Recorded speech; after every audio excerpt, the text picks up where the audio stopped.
Recording in progress. व्हिडिओमध्ये दिलेली माहिती फक्त शैक्षणिक उद्देशाने आहे. गुंतवणुकीचा कुठलाही सल्ला नाहीये. शेअर बाजारामध्ये जोखीम असतं आणि स्वतःचे निर्णय जे आहेत स्वतःच्या जबाबदारी घ्या किंवा फायनान्शियल ऍडवायझरच्या सल्ल्याने तुमचं गुंतवणूक करण्याचा प्रयत्न तिथं करा. आपण फक्त पाठीमागील इतिहासामध्ये म्हणजे 3 महिन्यापूर्वीच्या चार्टच्या साहाय्याने मार्केटमध्ये काय बिहेवियर झालं, त्यामध्ये खरेदी आणि विक्रीदारांची सायकोलॉजी काय होती, प्राइस ऍक्शनचा कुठल्या प्रकारचा पॅटर्न तिथं बनत होता, त्याबद्दल माहिती जी आहे ह्या व्हिडिओच्या माध्यमातून आपण घेत आहोत. आणि नक्कीच ह्या गोष्टीच्या माध्यमातून, या पर्टिक्युलर व्हिडिओच्या माध्यमातून तुमची लर्निंगचा जो कर्व जो आहे तो वाढताना इथे दिसेल. आणि एक चांगल्या पद्धतीने तुम्ही मार्केटला रीड करू शकाल भविष्यामध्ये, त्याचा तिथं होताना तिथं दिसू शकेल. चला तर मग व्हिडिओला सुरुवात करूयात. तर लास्ट व्हिडिओमध्ये, लास्ट सेशनमध्ये आपण ह्या गोष्टी डिस्कस केल्या होत्या, जो की एक हिंदी व्हिडिओ होता. त्यामध्ये आपण हे डिस्कशन केलं होतं की एक स्ट्रक्चर जे आहे मार्केटचं, ते बनताना एक लोअर लोज आणि लोअर हायचं फॉर्मेशन जे आहेत जनरल राहतं, आणि त्या लोअर हाईज आणि लोअर लोजच्या स्ट्रक्चरला आपण वेळोवेळी व्यवस्थितरित्या बघणं गरजेचं असतं. कारण तिकडनं आपल्याला भरपूर काही गोष्टींबद्दलची आयडिया जी आहे ती त्या स्ट्रक्चरच्या माध्यमातून होताना दिसत असते. तर जनरली प्रत्येकाला मार्केटमध्ये पैसा कमवायचा असतो. असं कोणी नाहीये की मार्केटमध्ये त्याला पैसा नकोच असतो. पैसा हा प्रत्येकाला प्यारा आहे, आणि त्याच्यामुळं एक लालच जे आहे ते तयार होतं, आणि ज्याच्याकडे पैसा आहे त्याच्याकडे भीती नावाचा जो प्रकार आहे तो आपल्याला बनताना दिसतो. बट त्यामध्ये आपल्याला जे माहिती आहे ते माहिती करून घेताना आपण काही गोष्टींची पूर्वतयारी करणं सगळ्यात महत्वाचं आहे. पूर्वतयारी इन द सेन्स, आपल्याला काही गोष्टींची आयडिया तिथं व्यवस्थितरित्या येणं अतिशय महत्वाचं आहे. आता ह्या आयडियामध्ये काय गोष्टी आहेत त्या बघणं सुद्धा गरजेचं राहणार आहे. मग आपल्या समोर काय, प्राइस ऍक्शन जो आहे नावाचा जो फंडा जो आहे तो अतिशय महत्वाचा रोल आपल्याला प्ले करताना तिथं दिसतो. आणि त्या प्राइस ऍक्शन मध्ये तिथं तो ट्रेंड काय चाललाय तो रीड करणं गरजेचं आहे. कारण आपला, मला वाटतं ह्या हिशोबाने नाही, तो ट्रेंड काय चाललाय त्या ट्रेंडला व्यवस्थितरित्या अंडरस्टँड करणं गरजेचं आहे. जसं ह्या पर्टिक्युलर चार्टमध्ये आपण स्ट्रक्चर जर बघितलं तर सरळ सरळ आपल्याला किंमत जी आहे ती अशा पद्धतीने खाली जाताना दिसते.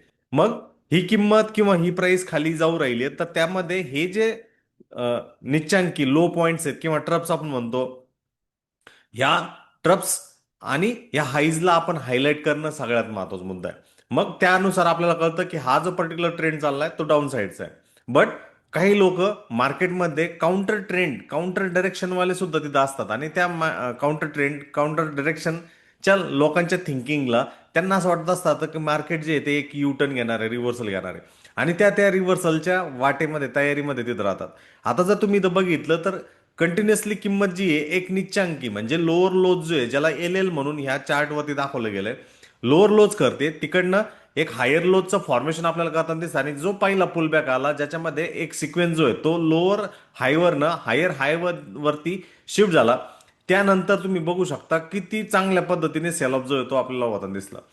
तो झाल्यानंतर एक खिचडी प्राइस ऍक्शन होती, आणि त्या खिचडी प्राइस ऍक्शन नंतर पुन्हा जे इथं जो अटेम्प्ट झाला होता तो अटेम्प्ट चेंज होऊन इथं अप ट्रेंडचं फॉर्मेशन जे ते होताना दिसतं का, ज्याच्यामध्ये हायर लोज आणि हायर हाईटचं फॉर्मेशन आपल्याला होताना दिसतं. म्हणून जेव्हा केव्हा आपण भले इंट्राडे मध्ये ट्रेड करतोय किंवा स्विंग मध्ये ट्रेड करण्याचा प्रयत्न करतोय, त्यामध्ये हायर टाइम फ्रेम मध्ये हमेशा चेक करा की तिथं ट्रेंड काय चालला, कारण त्याच्यावरनं तुम्हाला भरपूर काही आयडिया जी आहे ती येऊन जाते, आणि त्यानुसार तुमच्यासाठी चांगल्या पद्धतीचा रिस्क टू रिवॉर्ड वाला हिसाबवाला स्ट्रक्चर कुठं तयार होतोय ते गोष्ट बघणं गरजेचं आहे. आता सगळ्यात महत्वाचा मुद्दा, जे लोक फेल होत आहेत किंवा चुकतायत ते ह्या पर्टिक्युलर झोनमध्ये चुकतायत. त्या अगोदरच जे आहे ना, इथं सीई साईडला किंवा खरेदी साईडला तयारी त्यांची असते, आणि ती खरेदी साईड, सीई साईडसाठी इथं पर्टिक्युलर झोनमध्ये ते ट्रॅप होतात, गुंततात. गुंतल्यानंतर प्राइस जी जशी खाली येते ते एम टू एम त्यांचा लॉस जो आहे तो दिसायला लागतो, आणि त्यानंतर थोडासा टाइम पास केल्यानंतर एक स्ट्रक्चर प्रॉपरली फॉर्म झाल्यानंतर, जे की higher highs, lower lows, lower हाईजवर हायर हाईज झाल्यानंतर मार्केट जे आहे ते युटर्न घेताना दिसतं. म्हणून मार्केटमध्ये संयम महत्वाचा आहे. असं नाही की मला एकदम बॉटमच पकडायचं आहे, ते कोणालाच शक्य नाहीये. ते जर तुम्हाला जर शक्य करायचंय तर मार्केटच्या स्ट्रक्चरला व्यवस्थितरित्या समजा, तिथं काय गोष्टी होऊ राहिल्या त्याला अंडरस्टँड करा, आणि त्यानंतर तिथं घुसण्याचा प्रयत्न करा. कारण जेव्हा केव्हा एखादा ट्रेंड संपणार आहे, ह्या केसमध्ये हा डाऊन ट्रेंड संपून इकडं मार्केट जो आहे तो दोन्ही बाजूला विपसा चुकीचे सिग्नल देऊन जे आहे ते वरच्या बाजूला मूव्ह करण्यासाठी तयार राहणार आहे, आणि तो एक कंटिन्युअस अप ट्रेंडच्या दिशेमध्ये, डायरेक्शन मध्ये आपल्याला जाताना तिथं दिसतो. आणि ही गोष्ट आपण वेळोवेळी अधोरेखित करणं गरजेचं आहे. भले आपला टाइम फ्रेम कुठलाही असेल, बट त्यामध्ये तो ट्रेंड जो चेंज होतोय त्या ट्रेंडच्या दिशेमध्ये आपण गोष्टींना आपण चेक करणं गरजेचं आहे. त्यामध्ये काही गोष्टी जसं मी अगोदर सांगितलं की मुव्हिंग ॲव्हरेज सुद्धा एक महत्वाचा रोल जो आहे तो आपल्याला प्ले करताना दिसतात. मुव्हिंग ॲव्हरेज म्हणजे सिंपल मुव्हिंग ॲव्हरेज आणि एक्सपोनेन्शियल मुव्हिंग ॲव्हरेज असे दोन प्रकारचे मुव्हिंग ॲव्हरेजेस तिथं असतात आणि त्याच्याबद्दल आपण ऑलरेडी डिस्कशन केलेलं आहे. जर इथं आपण बघितलं तर दोन मुव्हिंग ॲव्हरेजेस आहेत का ज्याच्यामध्ये क्रॉस ओव्हर झालंय. एक अगदी कॅन्डलच्या किंवा किमतीच्या जवळ आहे आणि एक कॅन्डलच्या किंवा किमतीच्या खूप दूर आहे. त्या दोन्हीमध्ये जर तुम्ही बघितलं तर डिस्टन्स ज्या ज्या वेळेस असतं त्यावेळेस एक ट्रेंडिंग मूव्ह जी ती होताना दिसते. ज्या ज्या वेळेस त्यांच्यामधलं डिस्टन्स जे आहे ते एकदम कमी होताना दिसतं त्यावेळेस त्यांच्यामधली ट्रेंडिंग मूव्ह डाऊन होऊन त्या ज्या दिशेमध्ये मार्केट चाललंय जसं इथं हायर हाईच आणि हायर लोच्या फॉर्मेशनमध्ये मार्केट अप साईडला चाललं होतं त्यानंतर ते एका शॉर्ट पिरियड टाइमसाठी लोअर हाईज आणि लोअर लोच्या फॉर्मेशनमध्ये आपल्याला जाताना दिसतं आणि त्यांचं जे मेन रिव्हिजन आहे नियर अराउंड त्या मुव्हिंग ॲव्हरेजच्या आसपास होताना दिसतं. त्याचं जे इंटरप्रिटेशन जे आहे ते आपल्याला कॅन्डल्सकडे बघून लक्षात येतं. तिथं जर तुम्ही बघितलं गॅप अप होऊन सुद्धा मार्केट जे आहे ते रेड कॅन्डल मध्ये झालं आणि 4-5 दिवस जे कॉम्प्रेशन होताना दिसलं. इथं जर तुम्ही बघितलं तर सेम गोष्ट, इथं बघितलं तर सेम गोष्ट, इथं जर बघितलं तर सेम गोष्ट, इथं जर बघितलं तर एक साईडवेज, इथं जर बघितलं तर कंटिन्युअसली डाऊन साईडमध्ये. म्हणून जनरली मार्केटची दिवसाची ओपनिंग कुठं होते, आठवड्याची ओपनिंग कुठं होते त्याच्यावरनं भरपूर काही गोष्टी ज्या आहेत त्या आपल्याला क्लिअर होताना दिसत असतात. त्याबरोबरच with respect to moving average जे आहे ते तुम्ही यूज करू शकता. आता हे मुव्हिंग ॲव्हरेज यूज करायचे ते end of the day end of the week जे आहेत तुम्ही जर वापरले तर त्याच्यावरनं तुम्हाला चांगल्या पद्धतीचे जे क्ल्यूज आहेत ते लक्षात येऊन जातील. असं नाहीये की मला या आठवड्यात काही काम नाहीये मग किंमत मुव्हिंग ॲव्हरेज पासून दूर आहे मग बुलिश आहे, नाही ती चुकी करायची नाही. प्रॉपरली स्ट्रक्चर जे आहे ते होऊन द्यायचं आहे. आयदर मुव्हिंग ॲव्हरेजच्या जवळ आहे, छोटासा रिस्क आहे तिकडनं मला चांगल्या पद्धतीची मूव्ह होऊ शकते. ही गोष्ट लक्षात ठेवणं गरजेचं आहे आणि त्या स्ट्रक्चरला हायर टाइम फ्रेम मध्येच बघा. एकदा मी वीकली बेसिस अनालिसिसच्या बेसिसवरती केलं, माझा स्टॉप लॉस मी तिथं डिफाईन केलेला आहे, तो ऑब्विसली मी त्या वीकला स्ट्रिक्ट राहील. त्याला मी 3 मिनिटामध्ये 5 मिनिटामध्ये 15 मिनिटामध्ये 25 मिनिटामध्ये 75 मिनिटामध्ये बघण्याचा प्रयत्नच करणार नाही. कारण माझं जे अनालिसिस आहे ते हायर टाइम फ्रेमचं आहे आणि त्या अनालिसिसवरती मला काही गोष्टी ज्या आहेत त्या आउटकमच्या बेसिसवरती बघायच्या आहेत आणि त्यालाकडे आपण लक्ष देणं अतिशय महत्वाचं असतं. म्हणून जेव्हा केव्हा मुव्हिंग ॲव्हरेजेसमध्ये ब्रेकआउट होतं किंवा एक ट्रँगल पॅटर्नचा असेंडिंग ट्रँगल पॅटर्नचा एक हायर लोज आणि एक इक्वल हाईटच्या हिशोबाने जर ब्रेकआउट आपल्याला होताना दिसतंय तर तिकडनं एक चांगल्या पद्धतीचे मोमेंटम जे ते होताना दिसतं. म्हणून जनरली जेव्हा केव्हा फर्स्ट लेग जो आहे तो मूव्ह करतो त्यामध्ये एंट्री करायची नाही. तो प्रॉपरली सेटल होतोय का, ती एक फेडवाली तर मूव्ह नाही ना, त्या गोष्टीकडे लक्ष देणं गरजेचं आहे. म्हणून त्याला आपण रिटेस्ट सुद्धा असं म्हणतो. रिटेस्ट करणं सुद्धा गरजेचं. आता इथं जर तुम्ही बघितलं तर हजार फेक ब्रेकआउट जर असता तर इकडनं प्राइस जी ती खालच्या बाजूला आपल्याला जाताना दिसली असते आणि इथं भरपूर काही लोकांचे जे स्टॉप लॉस आहेत ते हांड झाले असते. म्हणून जे ट्रेंड ट्रेडर आहेत ते काय गोष्टीकडे लक्ष देतात, ते प्राइसला मूव्ह होऊन देतात आणि जेव्हा केव्हा त्या मुव्हिंग ॲव्हरेजच्या आसपास, जसं हा मुव्हिंग ॲव्हरेज 3 मुव्हिंग ॲव्हरेजचा ह्याचं हे आणि याला ॲलिगेटर म्हणून एक इंडिकेटर तुमच्या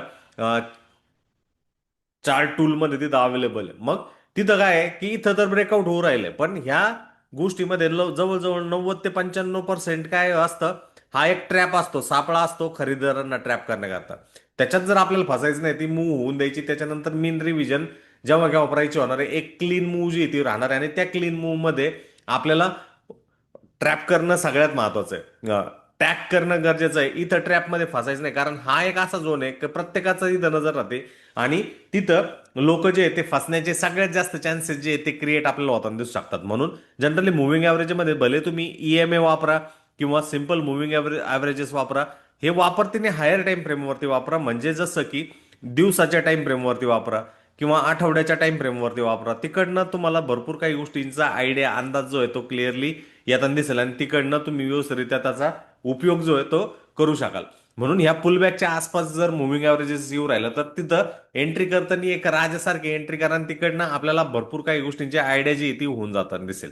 मार्केटमध्ये स्विंग्स पण बघणं गरजेचं आहे. जर तुम्हाला हायर टाइम फ्रेम मध्ये कळतंय की स्ट्रक्चर जे आहे ते खालच्या बाजूचं आहे, किंमत जी आहे ती प्राइस जी आहे ती खालच्या बाजूला एक लोअर लोज आणि लोअर हायच्या फॉर्मेशन मध्ये जाऊ राहिली, तर ऑब्विसली तिथं एकच गोष्ट आपण कन्सिडर करणं आहे की किमतीमध्ये जेव्हा केव्हा इथं पुलबॅक होणार आहे, जिथं डाऊन स्विंग तयार होऊ राहिले, हे अॅरो पिवळ्या कलरच्या बाबतीत दाखवले, त्याकडे तुम्ही लक्ष ठेवून त्याकडे आपण फोकस करणं सगळ्यात महत्वाचं राहतं. बट लोकांकडनं चुकी काय होतात, ते आउट ऑफ द रेंज किंवा काउंटर ट्रेंडमध्ये त्यांना असं वाटतं आता हे रिव्हर्सल होणार आहे, या मुव्हिंग ॲव्हरेजच्या वरती जाणार आहे, तिथं ते ट्रॅप होतात किंवा शॉर्ट साईडमध्ये जातात, ते इथं कुठंतरी इथं कुठंतरी इथं कुठंतरी सेल करत बसतात आणि तिथं जे आहे ते ट्रॅप होऊन जातात. ते योग्य पॉईंटसाठी ते जे वाट बघत नाही. आता भले मी तुम्हाला सांगत असेल, मी सुद्धा भरपूर वेळेस अशा चुका करतो की ट्रेनच्या आगेन जे आहे ते जाण्याचा प्रयत्न करतो आणि तिथनं फसण्याचे चान्सेस जे आहे ते आपल्याला होताना दिसतात. जसं की इथं एक 1 आवर टाइम फ्रेमचा चार्ट आहे मारुती सुझुकीचा, हा जुना चार्ट आहे. ऑब्विसली 2024चा हा पर्टिक्युलर चार्ट आहे. तर इथं जर तुम्ही बघितलं तर 3 मुव्हिंग ॲव्हरेजेस अगेन हे इंडिकेटरला ॲलिगेटर इंडिकेटर असं म्हणलं जातं, की ज्याच्यामध्ये एक्सपोनेन्शियल मुव्हिंग ॲव्हरेज जे आहेत ते वापरले आपल्याला जाताना दिसतात.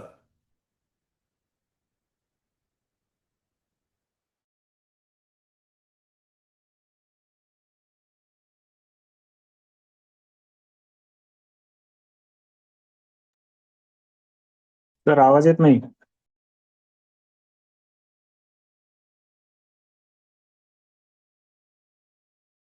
तर ह्याकडे आपण लक्ष ठेवणं गरजेचं आहे की ते मुव्हिंग ॲव्हरेजेस जे आहेत ते आपल्याला काय अंदाज देतात.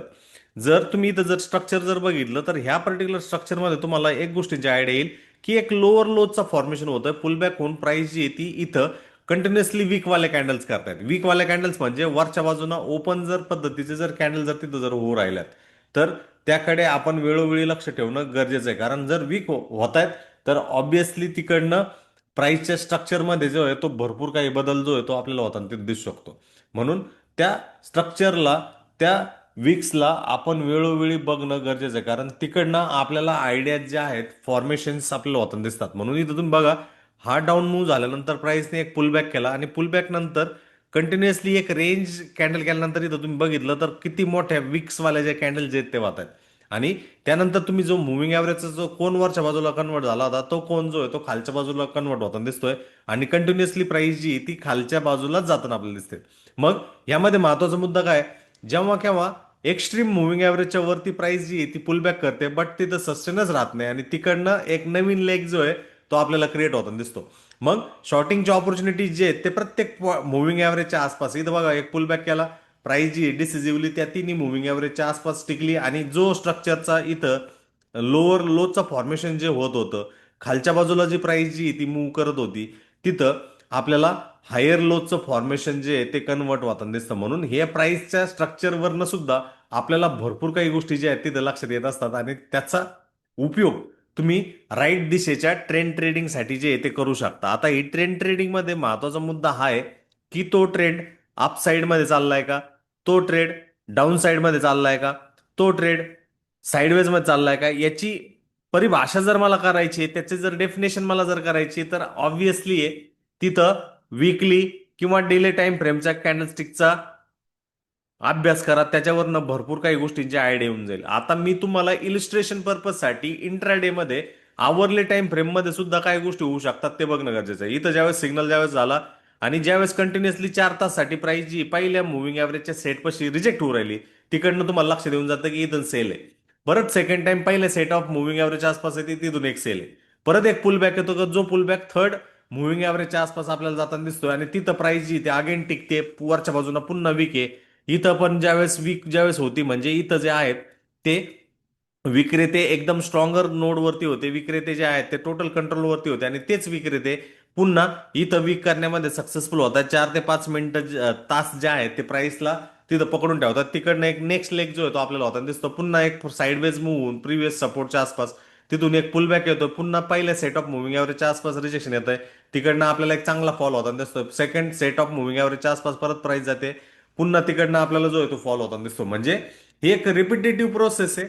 ह्या रिपिटेटिव्ह प्रोसेसला जर तुम्ही अंडरस्टँड जर केलात तर ऑटोमॅटिकली तुम्हाला तिकडनं गोष्टींची आयडिया जी आहे ती लक्षात येऊ शकते आणि त्याचा उपयोग, विनियोग जो आहे तो तुम्ही वेळोवेळी जो आहे तो चांगल्या गोष्टींसाठी जे आहे ते तिथं करू शकता. That is the most important thing whenever you are looking for the trend trading. कारण ट्रेंड ट्रेडिंगमध्ये ह्या गोष्टींना जर तुम्ही लक्ष जर दिलात तर तिकडनं तुम्हाला भरपूर काही गोष्टींबद्दलचे आयडिया जे येऊ शकतात. आता ह्या पर्टिक्युलर प्राइसच्या स्ट्रक्चरला जर तुम्ही बघितलं तर तुम्हाला इथं काय लक्षात येतंय, याच्यावरनं सिंपल तुम्हाला एक गोष्ट लक्षात येते की इथे मुव्हिंग ॲव्हरेजने जे रिजेक्शन जे आहे ते कंटिन्युअसली पहिल्या मुव्हिंग ॲव्हरेजच्या आसपास दिलंय, दुसऱ्या मुव्हिंग ॲव्हरेजच्या आसपास दिलंय, अगदी तिसऱ्या मुव्हिंग ॲव्हरेजच्या आसपास दिलाय. पण रिवॉर्ड जर बघायचा जर झाला तो सगळ्यात जास्त रिवॉर्ड कुठे मिळाला?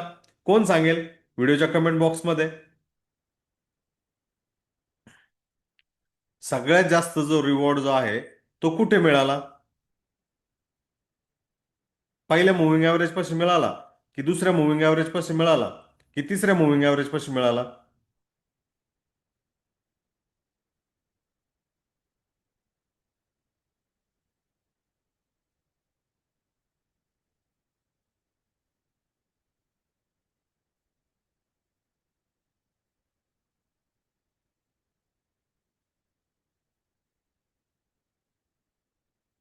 कुठल्या मुव्हिंग ॲव्हरेज पाशी सगळ्यात जास्त रिवॉर्ड जो आहे तो क्रिएट झालाय?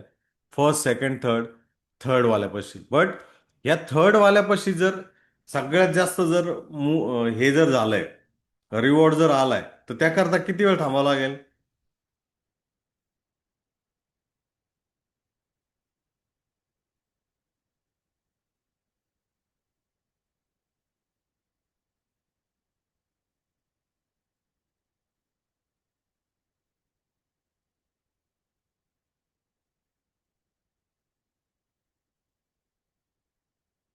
किती वेळ थांबावं लागेल? कोण सांगेल? जर हे विक्रेते जर त्या पर्टिक्युलर पॉइंटला जर येत आहेत, तर त्यांच्यासाठी त्यांना काय करावं लागेल?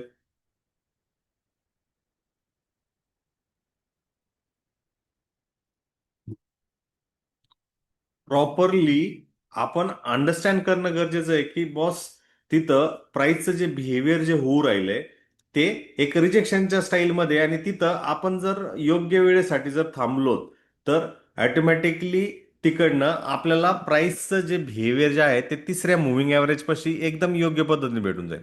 मग याच्यामध्ये वेटिंग जे आहे इथून ते स्टार्ट झालं होतं, तिथनं तो फॉल झाला, पुलबॅक जो आहे तो फर्स्ट मुव्हिंग ॲव्हरेजच्या पाशी आला. जेव्हा प्राइस ह्या थर्ड मुव्हिंग ॲव्हरेजच्या आसपास आली आणि इथं ज्यावेळेस वीक झाली, म्हणजे जे प्राइस क्रॉस ओव्हर 3 तारखेला झालं होतं त्याचं जे आहे ते ऑलमोस्ट 7-8 तारखेला तुम्हाला इथं जी मूव जी आहे ती तयार होते, आणि तिकडनं जर तुम्ही बघितलं तर जो पॉइंटर जो आहे तो 9,592चा ऑलमोस्ट 9,280, म्हणजे एक वन वे जी मूव जी म्हणू शकतो आपण, ती मूव जी आहे ती आपल्याला क्रिएट होताना तिथे दिसू शकते. म्हणून प्राइस ऍक्शन मध्ये रिजेक्शन कुठं होऊ राहिले, रिजेक्शनचा पॉइंटर कुठे आहे, त्या रिजेक्शनच्या पॉइंटरला हमेशा महत्व द्या. इथं जर तुम्ही बघितलं तर तुम्हाला इथं दिसेल एक मोठी कॅन्डल आहे, दोन्ही बाजूला विक्स आपल्याला क्रिएट होताना दिसत आहेत. अगेन नेक्स्ट कॅन्डल सुद्धा काय दिसते? वीक इथं दिसते. आणि तेच रिपिटेशन ह्या पर्टिक्युलर एकाच कॅन्डलच्या वीकच्या आसपास होतं, आणि जेव्हा केव्हा वरच्या बाजूला वीक ओपन आहे, म्हणजे तिथं विक्रेता म्हणजेच सेलर जो आहे तो डॉमिनेटर आहे, आणि जो वीक आहे इथं म्हणजे जो कमजोर आहे तो म्हणजे खरेदीदार आहे. ह्या छोट्याशा गोष्टी ज्या आहेत त्या वेळोवेळी आपण लक्ष ठेवणं गरजेचं आहे. आणि त्याच्यावरनं भरमसाठ आयडियाज, भरमसाठ गोष्टींची अंडरस्टँडिंग जी आहे ती आपल्याला तिथं येऊन जाते. आता हा जर चार्ट जर बघितला तर अगेन मी सांगेल, हे चार्ट जे आहे ते जुने चार्ट आहे. हा 26 जूनचा चार्ट आहे. जसं इंडिकेटरच्या हिशोबाने जर बघायचं जर झालं तर इथं ॲलिगेटर म्हणून तुम्ही जर टाईप केलं तर विल्यमसन ॲलिगेटर म्हणून येऊन जाईल. आणि ह्या विल्यमसन ॲलिगेटरवरनं भरपूर काही गोष्टींची आयडिया जी आहे ती तुम्हाला तिथं होताना दिसतील.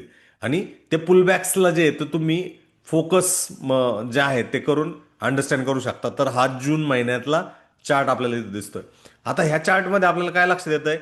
ह्या 30 मिनिट टाइम फ्रेममध्ये प्राइस जशी जशी आवे जाते ती पुलबॅक जी आहे आयदर सेकंड मुव्हिंग ॲव्हरेजच्या आसपास, थर्ड मुव्हिंग ॲव्हरेजच्या आसपास किंवा फर्स्ट मुव्हिंग ॲव्हरेजच्या आसपास करते.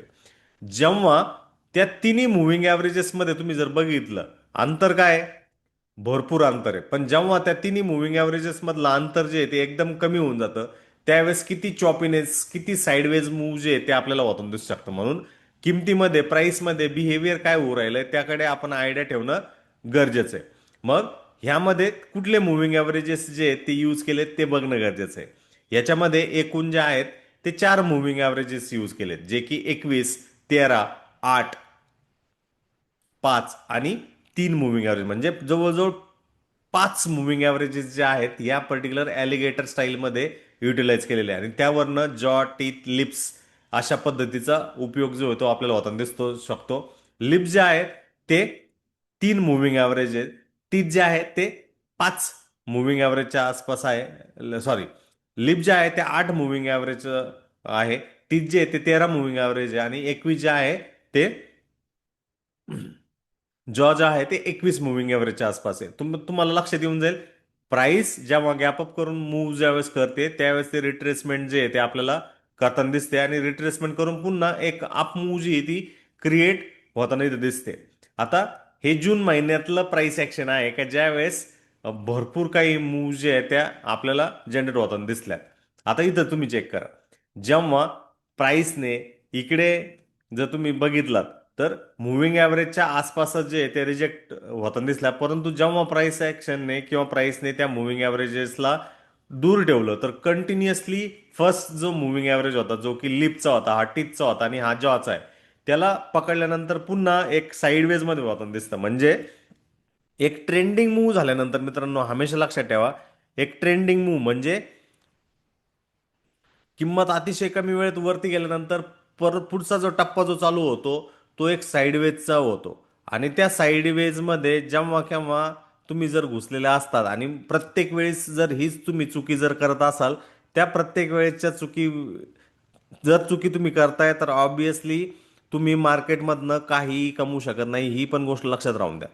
प्राइसला मार्केटला एक चांगल्या पद्धतीचं अंडरस्टँडिंग जी आहे ती घ्या, कारण तिकडनं आपल्याला आयडिया येऊन जाते की ह्या प्राइसमध्ये काय बिहेवियर होऊ राहिलं आणि त्या चुकीवरती आपण काय काम केलं गेलं पाहिजे. जर मुव्हिंग ॲव्हरेजेसमध्ये अंतर आहे तर ऑब्व्हियसली एक ट्रेंडिंग मूव्ह तिथं चालू आहे, तिथं आपण रॅन्डम साईडला ट्रेड करण्याचा प्रयत्न करणार नाही. ज्यावेळेस त्या मुव्हिंग ॲव्हरेजमधला अंतर एकदम कमी आहे अशा पद्धतीचं, तिथं एक साईडवेज मूव्ह जो आहे तो होऊ राहिलाय, त्यामध्ये डोकं लावत बसायचं नाही. अगेन ज्यावेळेस आपल्याला कळतंय की त्या मुव्हिंग ॲव्हरेजेसमध्ये अगेन एक अंतर एक ट्रेंडिंग मूव्ह होण्याचे चान्सेस आहेत, बट क्रॉसओव्हर होतंय उलट्या दिशेमध्ये गॅपअप होऊ राहिलाय, तर एक छोटीशी ट्रेंडिंग मूव्ह जी ती होताना आपल्याला तिथं दिसू शकते. आणि त्या ट्रेंडच्या दिशेमध्ये त्याचा फोकस जो आहे तो आपण लोअर टाइम फ्रेमच्या हिशोबाने करू शकतो. आता इथे तुम्ही बघितलं तर ऑब्व्हियसली एक ट्रेंडिंग मूव्ह नंतर किती दिवस जी आहे एक साईडवेज मध्ये सगळ्यात जास्त लोकांचा जो लॉस जो आहे होतो. म्हणून त्या साईडवेज मार्केटच्या टेरिटरीला समजून घ्या, तिकडनं भरपूर काही गोष्टींची आयडिया जी तुम्हाला येताना दिसू शकते. स्ट्रक्चर बघा,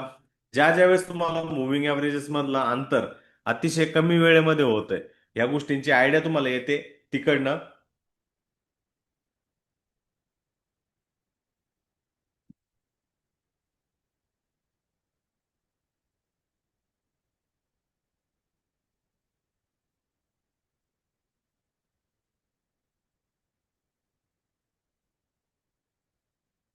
आवाज येतोय का माझा तुम्हाला? Yes no please.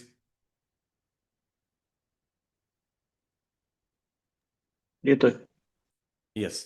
तर ऑब्व्हियसली इथं तुम्ही बघितलं तर कंटिन्युअसली एक ट्रेंडिंग मूव्ह नंतर प्राइस जी आहे एक साईडवेज मध्ये आपल्याला जाताना दिसली, आणि त्या साईडवेज नंतर प्राइसचं स्ट्रक्चर तुम्ही बघितलं तर एक ट्रेंडिंग मूव्ह अगेन त्याने केली, अगेन सोल्ड इन टू होताना दिसलं. आणि त्यामध्ये मुव्हिंग ॲव्हरेजची गेज लेंथ जी ती बघा, इथं तुम्ही जर बघितलं तर मुव्हिंग ॲव्हरेजेस मध्ये अंतर इथं होतं, ते अंतर जे आहे इथं व्हॅनिश झालं आणि नंतर ते जे स्ट्रक्चर जो होता एक लोअर लोज आणि लोअर हाईचा स्ट्रक्चरच तो होता, आणि त्याचं ब्रेकडाऊन झाल्यानंतर पुन्हा एकदा प्राइसचं लोअर हाईज आणि लोअर लोच्या दिशेमध्येच प्राइस जी आहे ती आपल्याला मूव तिथं करताना दिसते. म्हणून हे वेळोवेळी आपण अंडरस्टँड केलं गेलं पाहिजे की मार्केटमध्ये नेमकं काय चाललं आणि मार्केटमध्ये नेमकं कोण कंट्रोलमध्ये. जसं जसं तुम्ही बॅक टेस्ट कराल त्यावरनं भरपूर काही गोष्टींची आयडिया जी ती येऊन जाईल. आता या पर्टिक्युलर लेग पासून या पर्टिक्युलर लेग मध्ये जर पॉईंट जर बघायचे जर झाले तर पॉईंट कुठे आहे आपल्याला इथं कळायला, बाबा इथं क्रॉस ओव्हर झालाय, प्लस इथे एक पुलबॅक होता, हा एक लोअर हाय होता, आणि हा थर्ड मुव्हिंग ॲव्हरेज जो आहे तो ऑलमोस्ट 23 EMA किंवा EMA आहे.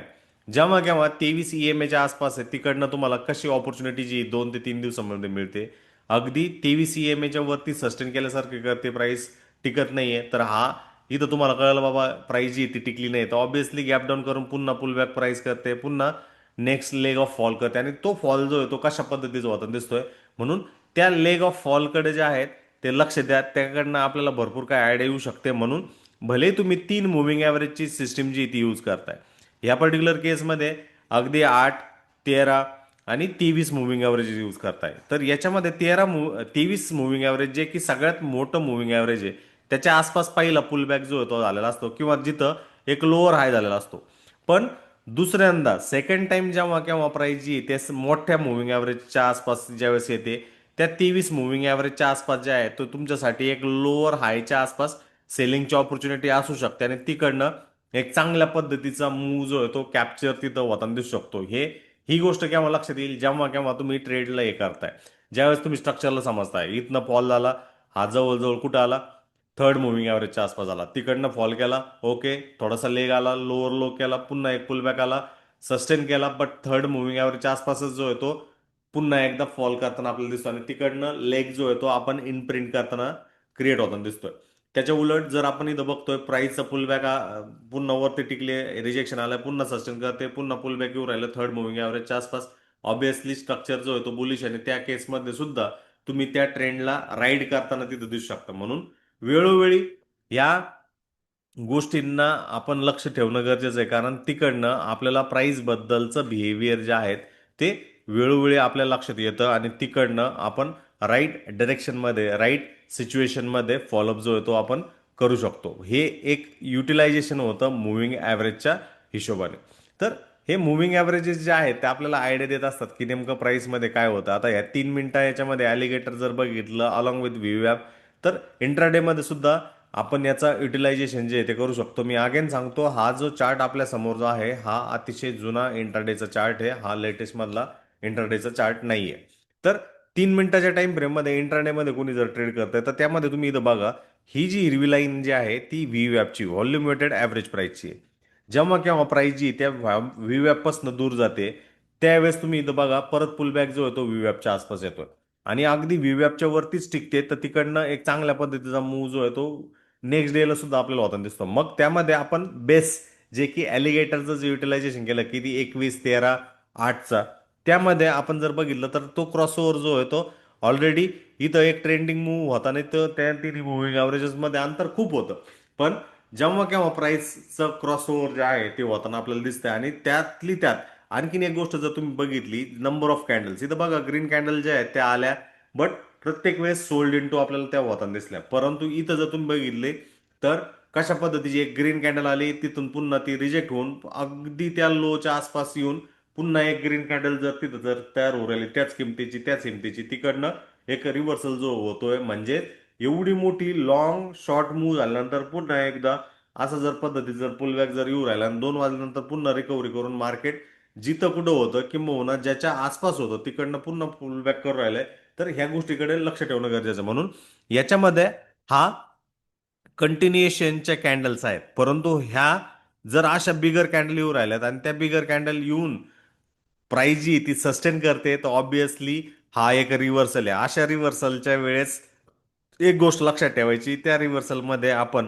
आपला स्टॉप लॉस जो आहे तो सगळ्यात जास्त पद्धतीने ट्रेल करणं गरजेचं आहे, कारण त्याला जर आपण ट्रेल करू शकत असू तर ट्रेल केल्यानंतरच आपल्यासाठी ऑपॉर्च्युनिटी जी आहे ती एक चांगल्या पद्धतीने क्रिएट होऊ शकते आणि तिकडनं आपण राईट दिशेमध्ये, राईट डायरेक्शनमध्ये अलॉंग विथ द व्हीवॅप त्याचा युटिलायझेशन जे आहे ते वेळोवेळी ते आपण करू शकतो. आणि ह्या छोट्या छोट्या गोष्टी जर आपण बघितल्यात, या छोट्याशा कॅन्डलला जर तेवढं व्हॅल्युएशन जर दिलं तर तिकडनं प्राइस बद्दल, किमतीबद्दलचं अंडरस्टँडिंग जे आहे ते वेळोवेळी आपल्यामध्ये आणि तुमच्यामध्ये होताना तिथं दिसू शकतं. मग ह्या ॲलिगेटर मुव्हिंग ॲव्हरेजेसला तुम्ही एक चांगल्या पद्धतीने यूज जे आहे ते करू शकता आणि चांगल्या पद्धतीने यूज करताना त्यामध्ये या रिव्हर्सलच्या पॅकेजेसला, रिव्हर्सलच्या थिंकिंगला तुम्ही एक अंडरस्टँडिंगच्या पद्धतीने ते तिथं करू शकता. म्हणून व्हीवॅप सुद्धा एक चांगल्या पद्धतीची आयडिया जी आहे ती आपल्याला तिथं देत असतो. त्या व्हीवॅपचा उपयोग पण आपण तिथं वेळोवेळी करणं गरजेचं आहे. म्हणून त्यामध्ये काय आहे, की जेव्हा केव्हा मुव्हिंग ॲव्हरेजच्या ॲलिगेटरच्या खाली आहे, व्हीवॅपच्या खाली, तर ऑब्व्हियसली तिथं एक फॉल आहे. बट त्या फॉल नंतर एक कंटिन्युअसली एक ग्रीन कॅन्डल येते आणि परत एक कॅन्डल तिथं जर येऊ राहिली तर ऑब्व्हियसली तिथं एक रिव्हर्सलचे चान्सेस आहे. छोटासा रिस्क घेऊन तिकडनं आपण व्हीवॅपला टार्गेट आउट करू शकतो. अगदी मॉर्निंगचा जो हाय जो आहे तो त्याला सुद्धा आपण टार्गेट आउट जो आहे तिथं करताना आपल्याला दिसू शकतो. म्हणून सिंपल कुठलंही मुव्हिंग ॲव्हरेज तुम्ही वापरताय त्यामध्ये अशा छोट्याशा गोष्टींना आपण अंडरस्टँड करणं गरजेचं आहे. आता एंट्रीज आणि एक्झिटच्या बाबतीत एक गोष्ट लक्षात ठेवा, जेव्हा केव्हा आपल्याला कळतं की प्राइस जी आहे एक अप स्विंगमध्ये, त्या इथं न घुसता प्रॉपरली त्याच्या डाऊन स्विंगला वेट करा आणि डाऊन स्विंगला वेट केल्यानंतर जिथं आपल्याला अशा पद्धतीच्या कॅन्डल ज्या की खालच्या बाजूला वीक आहे, अशा पद्धतीची कॅन्डल जी की डोजी आहे, इनडिसिसिव्ह आहे, अशा पद्धतीची कॅन्डल की जी खालच्या बाजूला एक चांगल्या पद्धतीचे रिजेक्शन दाखवू राहिली, अशा कॅन्डलच्या आसपास ज्या आहेत की जो एक प्राइस ऍक्शनचा की टर्निंग पॉइंट आहे. ह्या की टर्निंग पॉइंट मध्ये आदर्श खरेदीची जागा जी आहे ती ओळखण्याचा प्रयत्न करा. कारण आदर्श खरेदीची जागा जर तुम्ही ओळखली तर ऑब्विसली तिकडनं तुम्हाला चांगला एक ऑपॉर्च्युनिटी जी आहे ती होण्याची संधी शक्यता जी आहे ती सगळ्यात जास्त होऊन जाते. म्हणून अप ट्रेंड मध्ये तुम्ही हमेशा प्राइसचं एक डाऊन स्विंगचं वाट बघणं गरजेचं आहे. डाऊन स्विंग झाल्यानंतर पहिला लो झाला, सेकंड लो झाला, थर्ड लोच्या आसपास जर तुम्हाला अशा पद्धतीच्या गोष्टी जर लक्षात येतात तर ऑब्विसली तिकडनं तुम्हाला एक चांगल्या पद्धतीचा ट्रेड जो आहे तो मिळण्याची शक्यता सगळ्यात जास्त असते. लोकांकडनं चुका काय होत आहे, पहिला लोअर लो झाला तर तिथं ते घुसण्याचा प्रयत्न करतात, त्यांचा स्टॉप लॉस इथं असतो. मार्केट जे आहे ते तिथून फॉल करून तिथे येऊन जातं. जनरली दुसऱ्या डाऊन स्विंग नंतर तिसऱ्या स्विंगच्या आसपास जर तुम्हाला ऑपॉर्च्युनिटी जर भेटू राहिली तर तुम्ही जितकं लेट जाताय त्या लेटमध्ये तुम्हाला सगळ्यात जास्त ऑपॉर्च्युनिटी जी आहे ती होण्याची चान्सेस असतात. आणि त्यामध्ये जे अगोदर मी सांगितलंय की जे ॲलिगेटरचे मुव्हिंग ॲव्हरेजेस यूज करू शकता, अगदी 5, 10, 20 मुव्हिंग ॲव्हरेजेस यूज करू शकतात, जे की तुमच्या हॅबिच्युअल वरती आहे. तुम्ही कशा पद्धतीने युटिलायझेशन करताय त्यावरनं भरपूर काही गोष्टींची आयडिया जी तुम्हाला होताना दिसू शकते. आता हमेशा बघा की सपोर्ट रेजिस्टन्स मध्ये सूट बूट मध्ये हे जे लोक जे इथं उभे आहेत त्याच्यावरनं नाहीये, तुम्हाला थोडंसं डिफरंट बेसिसवरती डिफरंट थिंगवरती जे आहे तुम्हाला त्या मार्केटच्या स्ट्रक्चर बद्दल लक्ष द्यावं लागेल. कारण हा व्यक्ती असा असणार आहे की वेगळ्या अँगल मधनं तो बघतोय की ती नेमकं कुठं सपोर्ट आहे आणि कुठं रेजिस्टन्स आहे. सपोर्ट म्हणजे काय, जिथं खरेदीवाल्यांचा ओघ जो आहे तो सगळ्यात जास्त असतो आणि विक्रीवाले जे आहेत ते एकदम कमजोर आपल्याला होताना दिसतात. हे खरेदीवाले जे आहेत ते एकदम ताकदवर आपण म्हणतो आणि हे विक्रीवाले जे आहेत ते एकदम कमजोर अ, च्या हिशोबाने तिथं असतात सपोर्टवरती. पण याच्या उलट जर रेजिस्टन्सच्या आसपास असेल तर हे खरेदीवाले जे आहेत ते एक कमजोर टेरिटरीमध्ये आपल्याला काम करताना दिसतात.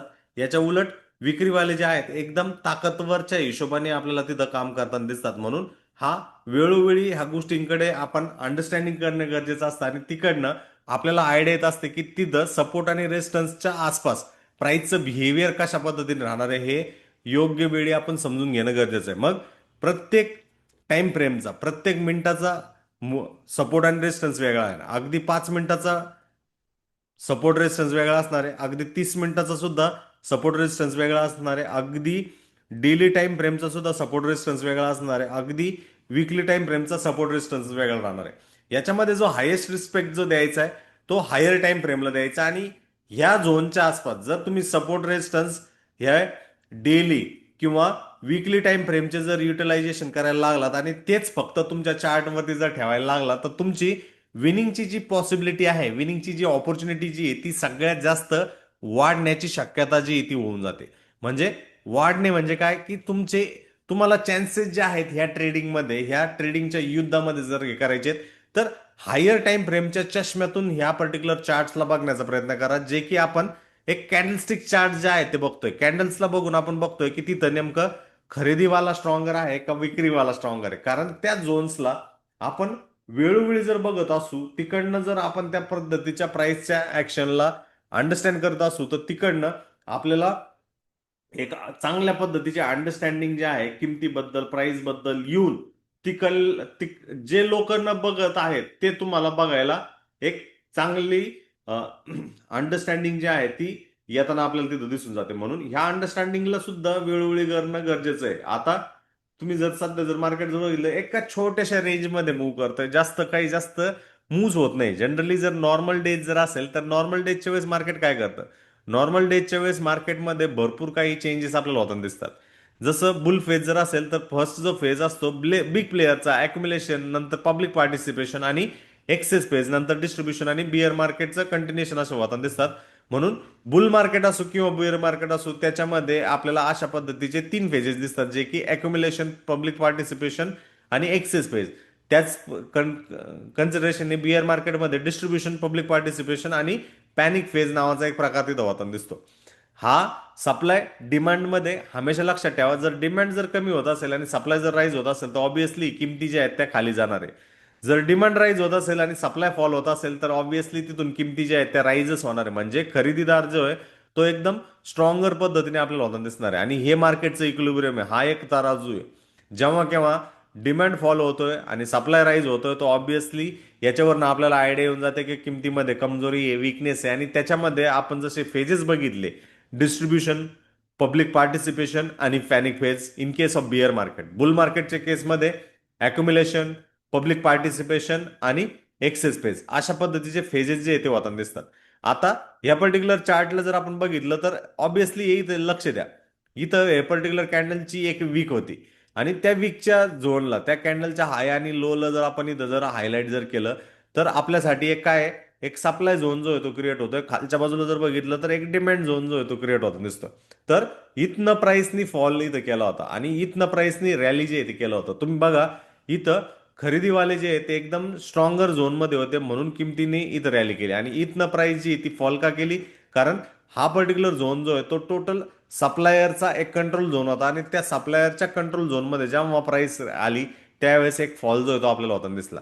आणि सिमिलरली सेकंड टाइम त्या झोनमध्ये जर तुम्ही जर बघितलात तर प्राइसचा बिहेवियर तुम्हाला आयडिया येऊन जाईल की सेकंड टाइम सुद्धा प्राइसने, किमतीने सुद्धा जो आहे तो फॉल आपल्याला तिथं करताना दिसला. तुम्ही इथं जर हायलाईट जर केलं एक हॉरिझॉन्टल लाईनच्या माध्यमातून तर तुम्हाला आयडिया येऊन जाईल. आणि ह्या फॉलच्या वेळेस जर बघितलं तर अगदी त्या किमतीच्या झोनच्या आसपासच होताना दिसतं. म्हणून चार्ट ज्यावेळेस तुम्ही बघत असतात त्यावेळेस दोन प्रकारचे झोन तुम्हाला त्या चार्टवरती दिसत असतात आणि त्या झोन्सला आपण वेळोवेळी आपण अंडरस्टँड करणं गरजेचं आहे. ओके, त्या झोन्सला जे आहे वेळोवेळी अंडरस्टँड करणं गरजेचं आहे, कारण तिकडनं आपल्याला आयडिया येऊन जाते की ह्या प्राइसमध्ये बिहेवियर नेमकं काय चाललं आणि त्याचा आपण या विक्री त्यांचा जे शक्तीवाला झोन आहे तो आपण अंडरस्टँड करणं गरजेचं आहे. आणि सिमिलरली खरेदीवाल्यांचा जो झोन जो आहे त्याला आपण अंडरस्टँड करणं गरजेचं आहे, कारण विक्रेते आणि खरेदीवाले यांच्याच कॉम्बिनेशननी जे आहे ते मार्केट बनलेलं असतं आणि तिकडनं आपल्याला भरपूर काही आयडिया जे आहे ते यातून दिसू शकतात. इथं जर तुम्ही बघितलं तर हा लोअर टाइम फ्रेमचा चार्ट आहे. इथं जर अंडरस्टँड जर केलं तर इथनं प्राइस जी ती फॉल केली होती. सेकंड टाइम प्राइसने एक फेक ब्रेकआउट केचा प्रयत्न केला, एक पुलबॅक केला आणि पुलबॅक नंतर प्राइस जी ती आपल्याला एक कन्सॉलिडेशन साईडवेज केल्यानंतर प्राइस जी आहे एक कंटिन्युअसली फॉल करताना आपल्याला तिथे दिसते. म्हणजे जनरली इथं बघा इनिशियली प्राइसने रॅली केली, रॅली केल्यानंतर प्राइस जी आहे ती ऑलमोस्ट आपल्याला फॉल करताना दिसली. नेक्स्ट मंथच्या स्टार्टिंगच्या अगोदर प्राइसने रॅली केली, पुन्हा तिथं हे झाले आणि त्यानंतर पुन्हा प्राइस जी आहे ती या डिमांड झोनच्या आसपास जाताना दिसली. इथनं जी प्राइसने रॅली केली होती तर एक आयडिया येऊन जाते की प्राइसचा एक बाउन्स इथं तयार झालाय. सेकंड टाइम प्राइस ज्यावेळेस येते त्यावेळेस बाउन्स तयार झाला आणि थर्ड टाइम प्राइस ज्यावेळेस त्या झोनच्या आसपास येते ती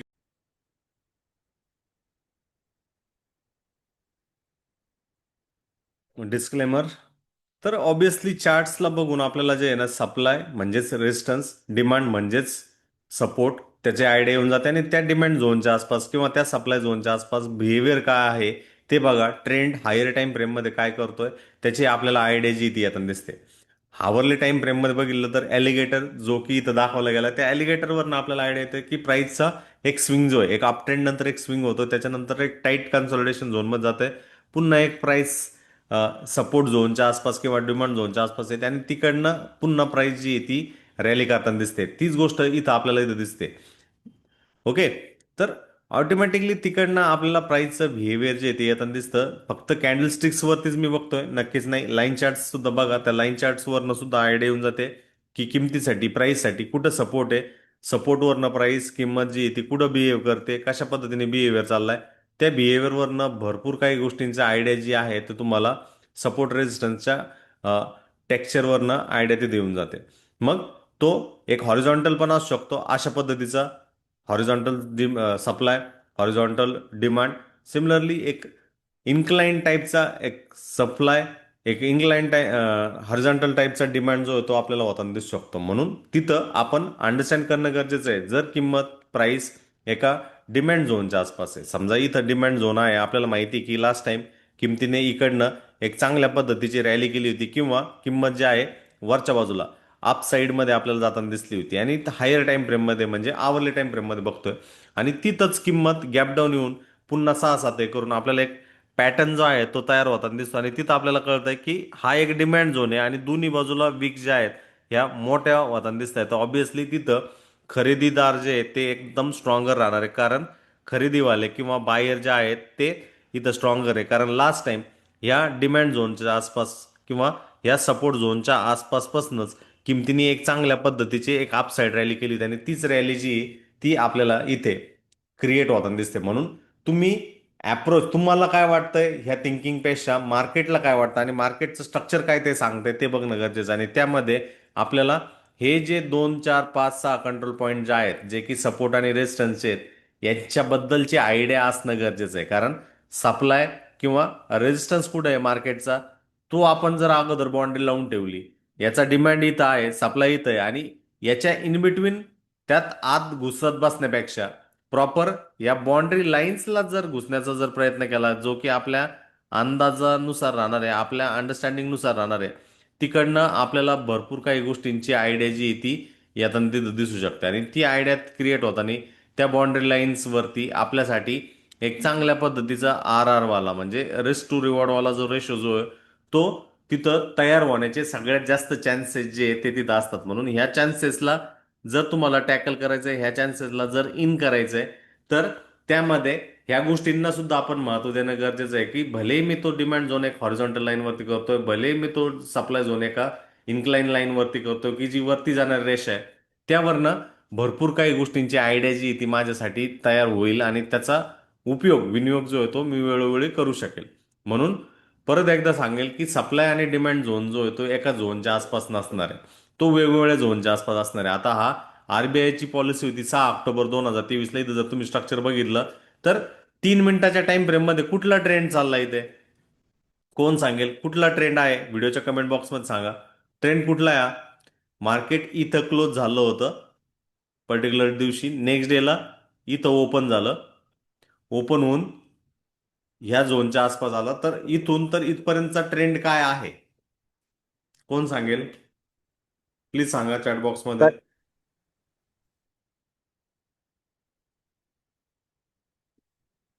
जर ह्या 3 मिनिटाच्या टाइम फ्रेमवरती जर आपण अनालिसिस जर केलं तर त्यामध्ये आपल्याला लक्षात येत आहे की हा जो ट्रेंड जो चाललाय एक अपसाईडचा ट्रेंड जो आहे तो होताना दिसतोय गॅप डाऊनच्या विथ रिस्पेक्ट टू. बट त्यामध्ये आपल्याला ही पण गोष्ट लक्षात ठेवायची की इथे सगळ्यात जास्त जो सेलर जो प्रेशर घेऊन बसलेला आहे ती ह्या पर्टिक्युलर गॅप झोनच्या आसपास आहे. आणि तुम्ही इथं जर ऑब्झर्व जर केलं तर ती कॅन्डल जर जर चेक जर केली तर काय लक्षात येत आहे?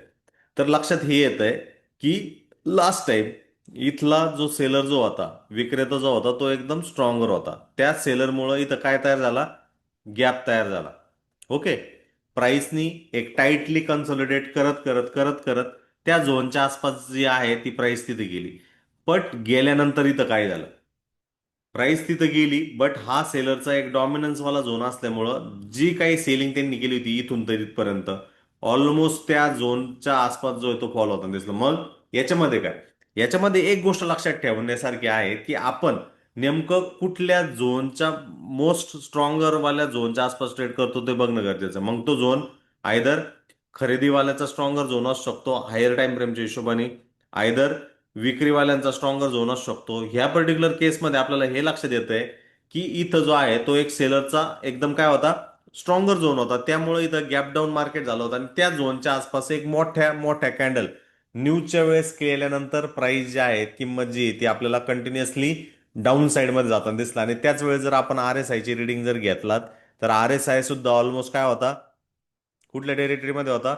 ओव्हर बॉट टेरिटरीमध्ये होता. म्हणून ह्या गोष्टींकडे आपण लक्ष ठेवणं गरजेचं आहे आणि त्याची आयडिया त्याची स्ट्रक्चरची अंडरस्टँडिंग जी आहे ती येणार आहे. नो डाऊट याच्यामध्ये लोक अशा पद्धतीने ट्रेड करणारे पण लोक असणार आहे. बट मला असं वाटतं याच्यामध्ये जर गॅप जर क्रिएट होतोय आणि अगेन प्राइस अगदी 2 4 दिवसामध्ये त्या झोनच्या आसपास जर जाते रिटेस्ट करण्याकरता, तिथं एक चांगल्या पद्धतीचा रिस्क रिवॉर्डवाला जर स्ट्रक्चर जो आहे तो आपल्याला होता ते दिसू शकतो आणि त्याचा उपयोग जो आहे तो आपल्यासाठी क्रिएट होताना दिसू शकतो.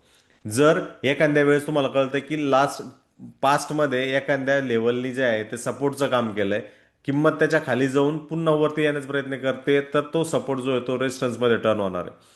पुन्हा एकदा किंमत त्याच्या आसपास येते तर ते रेजिस्टन्सचा टर्न होणार आहे. म्हणजे याला आपण रोल रिव्हर्सल असं म्हणतो. हे स्ट्रक्चरमध्ये किमतीमध्ये हे वेळोवेळी बघत जावा, कारण तिकडनं तुम्हाला प्राईसच्या स्ट्रक्चर बद्दल आयडिया जी ती येणार आहे. मग याच्यात बघताना काय करायचं आहे? अगेन मी सांगेल की विकली टाइम फ्रेम किंवा डेली टाइम फ्रेममध्ये तुमचे सपोर्ट आणि रेजिस्टन्सच्या भले अशा स्लॅन्टिंग ट्रेंड लाईन वरती चढणाऱ्या ट्रेंड लाईन असतील, अगदी हॉरिझॉन्टल पद्धतीच्या ट्रेंड लाईन असतील, अगदी अशा इन्क्लाइन ट्रेंड लाईन असतील त्या असणारच आहेत, त्याच्यात काही दुजा भाव नाहीये. बट या सपोर्ट आणि रेजिस्टन्सच्या वेळेस एक गोष्ट तिथं लक्षात ठेवणं गरजेचं आहे का तिथं नेमकं प्राइसनी बिहेव काय केलं होतं. जर सपोर्ट असेल तर ऑब्व्हियसली प्राइस जी ती बाउन्स करणार आहे, पण जेव्हा केव्हा त्याचं ब्रेकडाऊन करून प्राइस खाली जाणार आहे तर ऑब्व्हियसली नेक्स्ट टाइम ज्यावेळेस प्राइस त्या रेजिस्टन्सच्या आसपास येणार आहे तिकडनं प्राइसचा फॉल जो आहे तो आपल्याला तिथं होताना दिसतो. पुन्हा तो एक सपोर्ट घेऊन तिथनं तो बाउन्स बॅक करण्याचा प्रयत्न जो आहे तो करताना आपल्याला तिथं बनताना दिसू शकतो. म्हणून या वेळेला आपण